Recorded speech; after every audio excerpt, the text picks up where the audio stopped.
Por estas palabras asesinaron a Monseñor Romero, el arzobispo de San Salvador. Les suplico, les ruego, les ordeno en nombre de Dios, cese la represión. Las pronunció el 23 de marzo de 1980, durante la homilía dominical celebrada en la Basílica del Sagrado Corazón, en la capital salvadoreña. Al día siguiente, un escuadrón de la muerte lo asesinó de un disparo en el pecho, mientras oficiaba misa en la capilla de un hospital para enfermos terminales.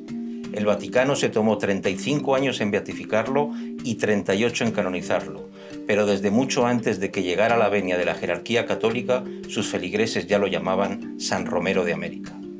En esencia, a Monseñor Romero lo asesinaron por atreverse a pedir a los soldados y guardias que desobedecieran a sus superiores. En el clima prebélico que vivía El Salvador y apelando al lugar común, aquella homilía fue la gota que derramó el vaso. Yo quisiera hacer un llamamiento de manera especial a los hombres del ejército y en concreto a las bases de la Guardia Nacional, de la policía, de los cuarteles.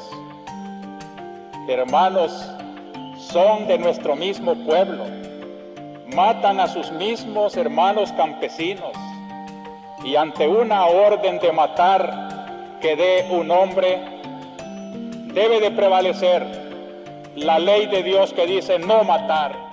Nacido en 1917 en Ciudad Barrios, un pequeño pueblo al oriente del país, Óscar Arnulfo Romero Galdámez, hijo de un telegrafista, fue consagrado como arzobispo de San Salvador en febrero de 1977. Los sectores más reaccionarios de la sociedad salvadoreña recibieron con agrado el nombramiento de Romero, a quien suponían alguien afín a sus intereses, dócil. Sin embargo, apenas asumió el arzobispado, Romero se identificó de inmediato con los sectores desfavorecidos, con acciones y discursos muy cercanos a los que proclamaba la teología de la liberación, la corriente de la Iglesia Católica más identificada con la izquierda política. Ningún soldado está obligado a obedecer una orden contra la ley de Dios. En marzo de 1980, el Ejecutivo salvadoreño estaba en manos de una junta revolucionaria de gobierno, que había asumido el poder 6 meses atrás, con un discurso y talante progresistas. Romero, de entrada, dio el beneficio de la duda a la Junta, pero los militares ligados a la oligarquía actuaban al margen, y la represión contra sectores populares organizados, lejos de disminuir, se acentuó. Aquel 23 de marzo, Monseñor Romero quiso explicitar que estaba en contra de la represión y de los represores. Una ley inmoral, nadie tiene que cumplirla. En noviembre de 1978, el Parlamento británico había propuesto a Monseñor Romero para el Nobel de la Paz que se entregaría al año siguiente. En plena Guerra Fría, el Papa Juan Pablo II maniobró para que ese galardón no se le concediera a un obispo que consideraba afín a la teología de la liberación.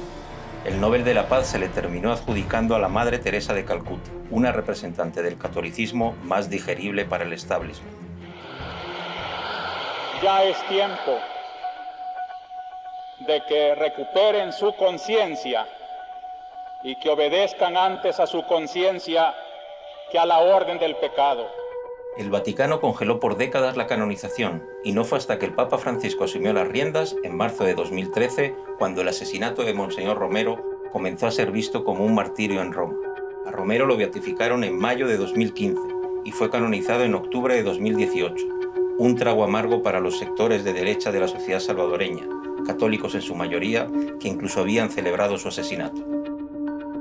A través de todos estos años, luego de su asesinato, que cuando sucedió quienes participaron en él creyeron que su muerte iba a significar el silencio total, ¿verdad? Pero Monseñor Romero sobrevivió a su asesinato, pienso yo, y se ha convertido en la conciencia crítica de la nación para una gran parte de la sociedad salvadoreña. En aquella histórica homilía, Monseñor Romero desafió a unos militares y a una oligarquía que llevaban años inmersos en una vorágine represiva. La Iglesia, defensora de los derechos de Dios, de la ley de Dios, de la dignidad humana, de la persona, no puede quedarse callada ante tanta abominación. Queremos que el gobierno tome en serio que de nada sirven las reformas si van teñidas con tanta sangre? Aquel discurso no fue improvisado. En los días previos, Monseñor Romero había discutido con sus asesores más cercanos la idea de un pronunciamiento enérgico contra los militares. Varios le advirtieron de que sería su sentencia de muerte. Romero lo meditó y concluyó que tenía que decir lo que dijo. En nombre de Dios, pues, y en nombre de este sufrido pueblo, cuyos lamentos suben hasta el cielo cada día más tumultuosos, les suplico, les ruego, les ordeno en nombre de Dios, cese la represión.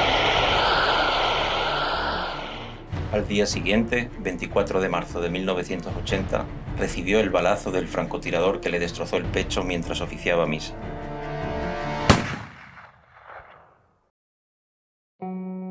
En noviembre de 2010, la ONU designó los 24 de marzo como el Día Internacional del Derecho a la Verdad en relación con violaciones graves de los derechos humanos y de la dignidad de las víctimas, para su conmemoración en todo el mundo.